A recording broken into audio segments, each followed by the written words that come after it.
പലപ്പോഴും നമ്മൾ ഫോട്ടോ എടുക്കുന്ന സമയത്ത്, സെൽഫി ഫോട്ടോ എല്ലാം എടുക്കുന്ന സമയത്ത് നമുക്ക് എന്തെങ്കിലും ഒരു ഒബ്ജക്റ്റ്, അതായത് എന്തെങ്കിലും ഒരു വ്യക്തിയുടെ ഫോട്ടോമോ അല്ലെങ്കിൽ മറ്റെന്തെങ്കിലും വസ്തുവിന്റെ ഫോട്ടോ ചിലപ്പോൾ നമ്മുടെ സെൽഫിയിലോ മറ്റു ഫോട്ടോ എടുക്കുന്ന സമയത്ത് ഉണ്ടാകാറുണ്ട്.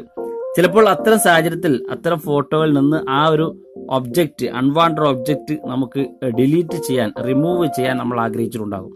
എന്നാൽ അത്തരത്തിൽ വളരെ ഈസി ആയിട്ട് നമ്മുടെ ഫോട്ടോയിലുള്ള നമുക്ക് വേണ്ടാത്ത വസ്തു നമുക്ക് വളരെ ഈസി ആയിട്ട് റിമൂവ് ചെയ്യാൻ സാധിക്കുന്ന ഒരു ആപ്ലിക്കേഷൻ, ആ ഒരു ആപ്ലിക്കേഷന്റെ വിശേഷങ്ങളാണ് നമ്മൾ ഇന്ന് വീഡിയോയിലൂടെ പരിശോധിക്കുന്നത്.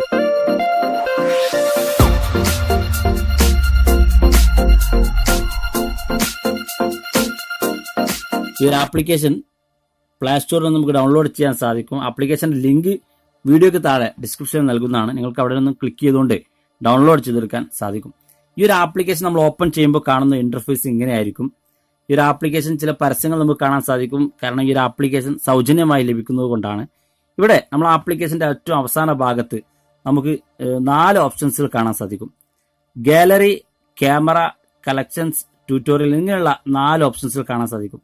ഇവിടെ നമുക്ക് ഗാലറി എന്നൊരു ഓപ്ഷൻ ഉപയോഗിച്ചുകൊണ്ട് മൊബൈൽ ഗാലറിയിലുള്ള ഫോട്ടോയിലെ എന്തെങ്കിലും വേണ്ടാത്ത ഭാഗങ്ങളുണ്ടെങ്കിൽ നമുക്ക് റിമൂവ് ചെയ്യാൻ സാധിക്കും. അതുപോലെ തന്നെ ക്യാമറ എന്ന ബട്ടൺ ക്ലിക്ക് ചെയ്തുകൊണ്ട് നമുക്ക് ഉടനടി ഫോട്ടോ എടുത്തുകൊണ്ട് നമുക്ക് ഫോട്ടോയിലെ വേണ്ടാത്ത ഭാഗം റിമൂവ് ചെയ്യാൻ സാധിക്കും. ഇവിടെ മൂന്നാമത് നമുക്ക് കളക്ഷൻസ് എന്ന് കാണുന്ന ഭാഗം നമ്മൾ എഡിറ്റ് ചെയ്യുന്ന ഫോട്ടോകൾ സേവ് ആകുന്ന ഒരു ഫോൾഡറാണ്.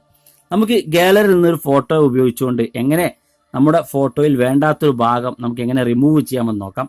അതിനുവേണ്ടി ഞാൻ എൻ്റെ ഗാലറി ഓപ്പൺ ചെയ്യുകയാണ്. ഗാലറിയിൽ നിന്ന് ഞാനൊരു ഫോട്ടോ സെലക്ട് ചെയ്യുകയാണ്. ഈ ഒരു ഫോട്ടോയിൽ നിങ്ങൾ കാണാൻ സാധിക്കും ഒരു സെൽഫി ഫോട്ടോയാണ്. ഈ ഒരു സെൽഫി ഫോട്ടോയിൽ ഏറ്റവും അവസാന ഭാഗത്ത് നിങ്ങൾക്ക് ചില അടയാളങ്ങൾ കാണാൻ സാധിക്കും. ഒരു വ്യക്തി നടന്നു വരുന്നതും അതുപോലെ തന്നെ ചില അടയാളങ്ങൾ നിങ്ങൾക്ക് ഇവിടെ കാണാൻ സാധിക്കും. ഈ ഒരു ഫോട്ടോയിൽ നമുക്ക് ആ അവസാന ഭാഗത്ത് കാണുന്ന ചില ഒബ്ജക്റ്റുകൾ നമുക്ക് റിമൂവ് ചെയ്ത് കളയാൻ ഇതിലൂടെ സാധിക്കും. ഇങ്ങനെ നിങ്ങൾ എടുക്കുന്ന സെൽഫി ഫോട്ടോയിലോ ഗ്രൂപ്പ് ഫോട്ടോയിലോ നിങ്ങൾക്ക് വേണ്ടാത്ത വ്യക്തി ഉണ്ടെങ്കിൽ ആ വ്യക്തിയോ അല്ലെങ്കിൽ മറ്റെന്തെങ്കിലും വസ്തു ഉണ്ടെങ്കിൽ ആ ഒരു വസ്തു നിങ്ങൾക്ക് ഈ ഒരു ആപ്ലിക്കേഷൻ ഉപയോഗിച്ചുകൊണ്ട് റിമൂവ് ചെയ്ത് നിങ്ങൾ ഉദ്ദേശിക്കുന്ന ഫോട്ടോ വളരെ ഭംഗിയാക്കാൻ സാധിക്കും. നമ്മൾ ഇതുപോലെ ഫോട്ടോ സെലക്ട് ചെയ്ത് ഏറ്റവും അവസാന ഭാഗത്ത് നമുക്ക് 4 ഓപ്ഷൻസ് കാണാൻ സാധിക്കും. ആദ്യ ഭാഗത്ത് നമുക്ക് ബ്രഷ് എന്നൊരു ഓപ്ഷനും, രണ്ടാമതായി നമുക്ക് ലെസ്സോ എന്നൊരു ഓപ്ഷനും, മൂന്നാമതായി എറേസർ എന്നൊരു ഓപ്ഷനും, നാലാമത് സെറ്റിംഗ്സ് എന്നൊരു ഓപ്ഷനും.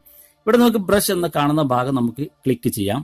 ഇങ്ങനെ ബ്രഷ് എന്ന് കാണുന്ന ഭാഗം ക്ലിക്ക് ചെയ്ത് കഴിഞ്ഞാൽ തുടർന്ന് നമുക്ക് വേണ്ടാത്ത ഭാഗം ഏതാണെങ്കിൽ അവിടെ നമ്മുടെ വിരൽ കൊണ്ട് ആ ഭാഗം ഇതുപോലെ ആ ബ്രഷ് കൊണ്ട് ഇതുപോലെ കളർ ചെയ്യുക. ഇങ്ങനെ കളർ ചെയ്ത് കഴിഞ്ഞാൽ താഴെ നമുക്ക് പ്രോസസ്സ് എന്ന് കാണുന്ന ഭാഗത്ത് ഒന്ന് ക്ലിക്ക് ചെയ്യാം. ഇങ്ങനെ ക്ലിക്ക് ചെയ്ത് കഴിഞ്ഞാൽ നിങ്ങൾക്ക് കാണാൻ സാധിക്കും ആ ഒരു ഒബ്ജക്റ്റ്, ആ ഒരു വസ്തു അവിടെ നിന്ന് റിമൂവ് ആയിപ്പോയി നിങ്ങൾക്ക് കാണാൻ സാധിക്കും. ഇവിടെ നമുക്ക് എറേസർ എന്ന് കാണുന്ന ഭാഗം, അതായത് നമ്മൾ ഇവിടെ ഏതെങ്കിലും ഒരു ഭാഗം ഇതുപോലെ മായ്ച്ച് കളയുന്ന സമയത്ത് ഈ ഒരു വ്യക്തി ഇതുപോലെ വേണ്ടാന്നുണ്ടെങ്കിൽ ഇതുപോലെ മായ്ച്ച് കളയുന്ന ഭാഗത്ത് അധികമായിട്ട് നിങ്ങൾ മായ്ച്ച് കളഞ്ഞിട്ടുണ്ടെങ്കിൽ അത് റിമൂവ് ചെയ്യാനാണ് ഇവിടെ കാണുന്ന എറേസർ എന്ന ഒരു ഭാഗം. ഈ എറേസർ ക്ലിക്ക് ചെയ്ത് കഴിഞ്ഞാൽ നിങ്ങൾക്ക് അധികമായി തോന്നുന്ന ഭാഗം ഇതുപോലെ എറേസർ ഉപയോഗിച്ചുകൊണ്ട് നിങ്ങൾക്ക് ആ ഒരു ഭാഗം മായ്ച്ച് കളയാൻ സാധിക്കും.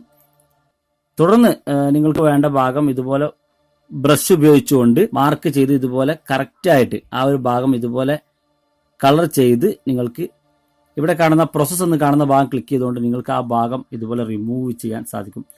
വളരെ കൃത്യമായി നിങ്ങൾ മായ്ച്ചു കഴിഞ്ഞാൽ നിങ്ങൾക്ക് ആ ഭാഗം വളരെ മനോഹരമായിട്ട് ആ ഒരു ഭാഗം നിങ്ങൾക്ക് റിമൂവ് ചെയ്യാൻ സാധിക്കും. അപ്പോൾ ഈ ഒരു വീഡിയോ എല്ലാവർക്കും ഇഷ്ടപ്പെട്ടെന്ന് കരുതുന്നു. ഇഷ്ടപ്പെട്ടെങ്കിൽ നിങ്ങളുടെ സുഹൃത്തുക്കൾക്ക് ഷെയർ ചെയ്ത് കൊടുക്കുക. ഇതുപോലുള്ള അറിവുകൾ നിങ്ങൾക്ക് അപ്പോൾ ലഭിക്കുന്നതിന് വേണ്ടി നിങ്ങൾ ഈ ചാനൽ സബ്സ്ക്രൈബ് ചെയ്യുക. അങ്ങനെ സബ്സ്ക്രൈബ് ചെയ്യുമ്പോൾ തൊട്ടടുത്തൊരു ബെല്ലൈക്കൺ കൂടി കാണും, നിങ്ങൾ അതുകൂടി എനേബിൾ ചെയ്യുക. വീഡിയോയുടെ അഭിപ്രായങ്ങളും സംശയങ്ങളും നിങ്ങൾക്ക് വീഡിയോയുടെ താഴെ കാണുന്ന കമന്റ് ബോക്സിൽ അറിയിക്കാം.